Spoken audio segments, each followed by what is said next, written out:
किराएदार बेटा। उठ जा नालायक, सुबह के 8 बजने को है। तुझे एग्जाम नहीं देना क्या? थोड़ी देर और सोने दीजिए ना पापा। तू उठता है या फिर मैं तेरे ऊपर पानी फेंकूं? रोज गधों की तरह सोता रहता है, पेपर की कोई टेंशन ही नहीं है। और एक हमारा समय था जब हम पेपर में फेल होने के डर से रात भर पढ़ा करते थे, सो ही नहीं पाते थे। तो क्या अब आप उसका बदला मुझसे लेंगे? मैं 15 मिनट बाद उठ जाऊंगा, आप प्लीज जाइए, मुझे डिस्टर्ब मत कीजिए। इतना कहकर रौनक रजाई ढककर फिर से सो जाता है। तू ऐसा नहीं मानेगा, रुक मैं अभी पानी लेकर आता हूं। बस फिर क्या था, इतना कहकर वो भागते हुए बाथरूम में जाते हैं और पानी की एक बड़ी सी बाल्टी लाकर रौनक के ऊपर फेंक देते हैं। पानी पड़ते ही रौनक झट से उठ जाता है। ये आपने क्या किया पापा? अब तो उठेगा नहीं तो यही करना पड़ेगा ना।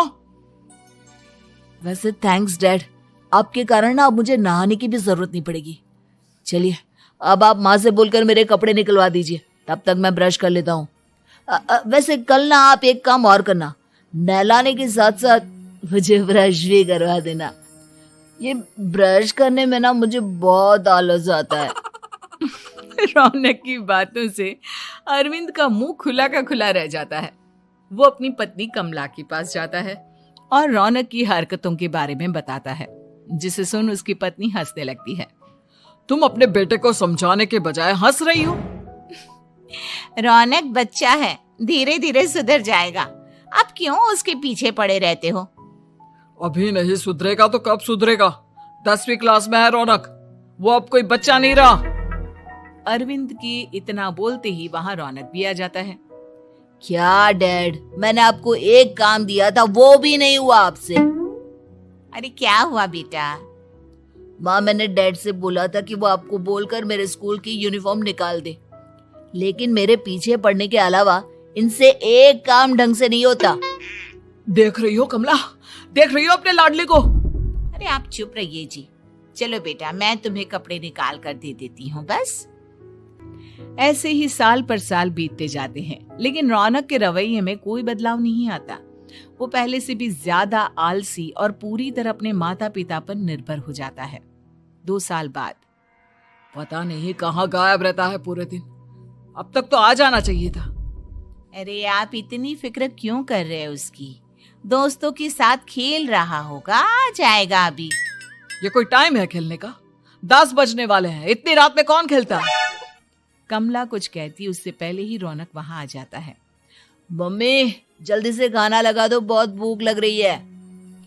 तुम्हें तब तक खाना नहीं मिलेगा जब तक तुम बता नहीं देते कि इतनी रात गए कहां से आ रहे हो। ओ प्लीज डैड, अब आप एसी पे प्रद्युमन बनकर मेरे सर पर बंदूक लेकर मत बैठ जाना। अपनी फालतू की बकवास बंद कर और बता कहां से आ रहा है। माँ अब समझाइए ना डैड को। बता देना बेटा, इनको भी तसल्ली हो जाएगी। आप बोल रही हैं तो बता देता हूँ, मैं दोस्तों के साथ मूवी देखने गया था, इसलिए देर हो गई। तो इन सब चीजों में मेरे पैसे उड़ाता है?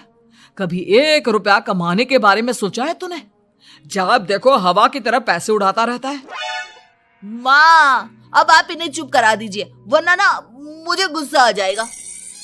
अच्छा क्या कर लेगा? बता ना, क्या कर लेगा तू? वैसे बात तो ठीक ही है, मैं कर ही क्या सकता हूँ, पैसे तो फिर भी मैं आपसे ही मांगूंगा ना। चलिए अब ये सब बात छोड़िए और मम्मी मेरे लिए खाना लगा दीजिए। अभी लगा देती हूँ बेटा। मैं बता रहा हूँ कमला, एक दिन ये ऐसे ही बिगड़ जाएगा। ओफो, आप क्यों इतना पीछे पड़े रहते हो मेरे बच्चे के? बात की बाद में देखेंगे, अभी आप शांति से उसे खाना खाने देंगे। अगले दिन, डैडी मुझे 10,000 रुपए चाहिए। हाँ? अब इतने पैसे क्यों चाहिए तुझे? डैड आप बिना सवाल किए कभी पैसे नहीं दे सकते क्या? जब तक तू बताएगा नहीं तुझे पैसे भी नहीं मिलेंगे। अरे अब आप अपने बेटे को पैसे भी नहीं दे सकते? नालायक, तेरी उम्र के लोग नौकरी करते हैं और एक तू है जो नौकरी करने का नाम ही नहीं लेता कभी। आप लोगों के होते हुए भला मैं नौकरी क्यों करूं? अरे हम कब तक पैसे देंगे तुझे? तुझे भी तो अपने पैरों पर खड़ा होना होगा ना। कौन सा उधार के पैरों पर खड़ा हूं? अपने ही तो पैरों पर खड़ा हूं मैं। इसी तरह रौनक दिन प्रतिदिन लापरवाह होता जाता है।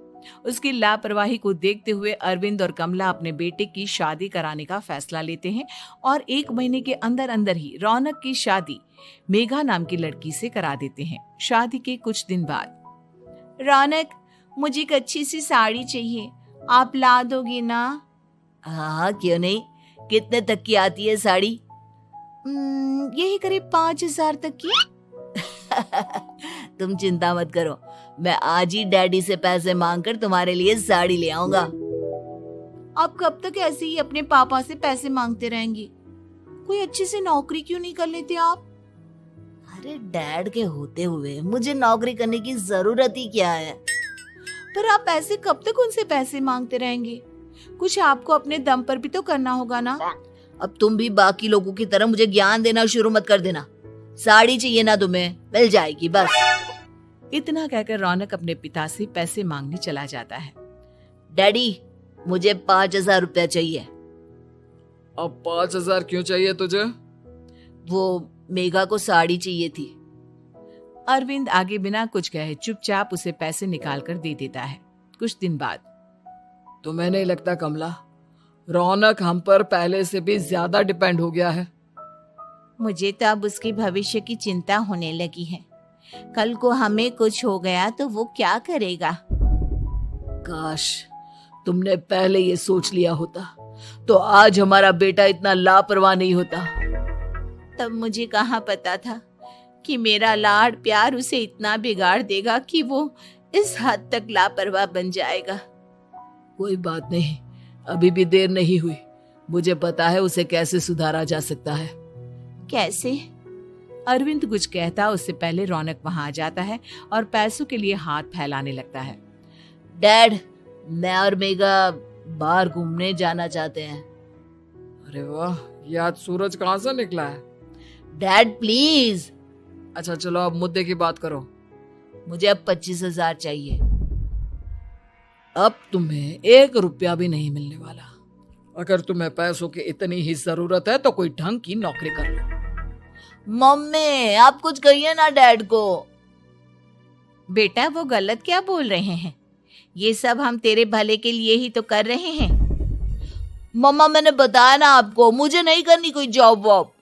तो ठीक है, निकल जाओ हमारे घर से। तुम्हारे जैसे लोगों के लिए मैंने ये घर खड़ा नहीं किया है। जितना ये घर आपका है ना, उतना ही मेरा भी है। मैं कहीं नहीं जाने वाला। जाना तो पड़ेगा ही तुझे, क्योंकि अब मैं तेरा कोई भी खर्चा नहीं उठाने वाला।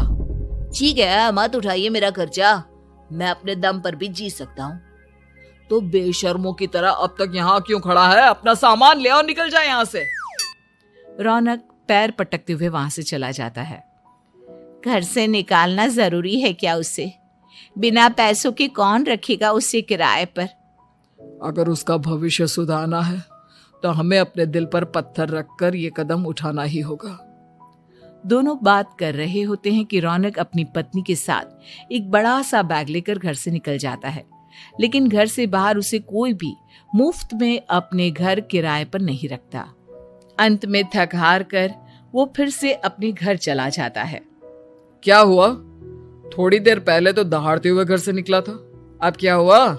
नहीं रखा ना किसी ने तुझे किराए पर? डैड प्लीज, मैं कुछ दिनों में कोई अच्छी सी नौकरी शुरू कर दूंगा। आप तब तक तो हमें रख लीजिए प्लीज। सुबह से रात हो चुकी है लेकिन कोई हमें रखने को राजी नहीं है। अब आप ही बताइए, इतनी रात को मैं मेघा को लेकर कहाँ जाऊंगा? ठीक है ठीक है, बहू की वजह से मैं तुझे घर पर रख रहा हूँ, लेकिन तू इस घर में एक बेटे की नहीं बल्कि एक किराएदार की हैसियत से रहेगा। 3 महीने है तेरे पास। इन 3 महीनों के अंदर अंदर मुझे तेरी पहली तनख्वाह हाथ में चाहिए, समझ गया? पक्का डैड, इन 3 महीनों के अंदर अंदर तो कोई बढ़िया सी नौकरी ढूंढ ही लूंगा मैं। ऐसे ही धीरे धीरे समय बीतने लगता है और अरविंद के दिए 3 महीनों में से 2 महीने बीत चुके होते हैं। पापा जी ने हमें 3 महीने दिए थे, जिसमें से 2 महीने तो बीत चुके हैं। अब ये आखिरी महीना बचा है। अरे तुम चिंता मत करो, आज मेरा ना 2 जगह इंटरव्यू है, दोनों में से कहीं ना कहीं तो जॉब लगी जाएगी। अच्छा, all the best. Raunak interview के लिए निकल जाता है, जिसके बाद शाम में रौनक घर आता है। कैसा गया इंटरव्यू? आपकी नौकरी लगी या नहीं? अरे पहले सांस तो ले लेने दो अच्छे से। बताइए ना, मुझसे तो जरा भी इंतजार नहीं हो रहा है। वो दरअसल बात यह है कि मेरी नौकरी तो लग चुकी है, लेकिन पैसे बहुत कम है। कितने पैसे हैं? 15,000। इतने में अरविंद और कमला मिठाई का डिब्बा लेकर आ जाते हैं। बधाई हो बेटा। हम जानते थे तेरी जॉब जरूर लगेगी। लेकिन मेरी सैलरी बहुत कम है मम्मा। कम है तो क्या हुआ, धीरे धीरे बढ़ जाएगी। हाँ बेटा, हम तो बस चाहते थे कि तू अपने पैरों पर खड़ा हो जाए। मतलब अब आप मुझे घर से नहीं निकालेंगे?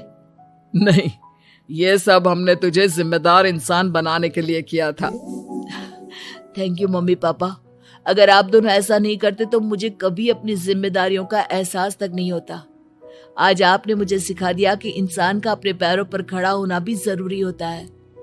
इतना कहकर रौनक झट से अपने माता पिता के गले लग जाता है और अपनी कमाई की पहली तनख्वाह वो अपने माता पिता के हाथ में सौंपता है। इस तरह रौनक एक गैर जिम्मेदार व्यक्ति से एक जिम्मेदार व्यक्ति बन जाता है।